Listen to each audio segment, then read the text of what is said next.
All right, what we're going to talk about next is the fly down cackle, something that's used obviously when turkeys come off the limb, but it's used oftentimes if there's a lot of aggression, a lot of talkative, early in the season when hens are talking back and forth, there's a lot of vocabulary being thrown around, and you've got a heightened sense of excitement before they come off that limb. And when she pitches off, a lot of times she'll give a big, long, loud cackle.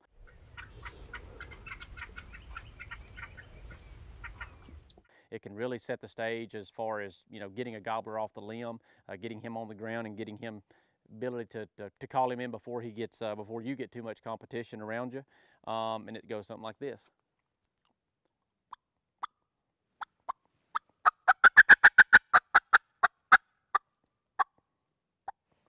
And essentially, you're just a hen on the limb, and she's bursting off. There's a sense of insecurity there. She don't know what she's fixing to encounter, so she's kind of coming off and going down, and that's kind of what you're telling him is you're on the ground, you're ready for action. One of the things that you can often do to roost a turkey, which is kind of can be a tricky situation because not all turkeys gobble in the evenings, especially in the southeast. Get close to a roost, get somewhere tight, somewhere that you think he can hear you really well.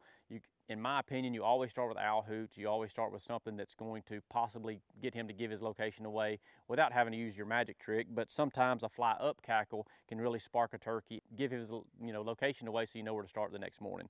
In my opinion, a fly up cackle is not quite as elaborate and forceful as a fly down cackle, but it is just the same kind of situation, just a rapid staccato of cutting that's going to kind of climb as it goes.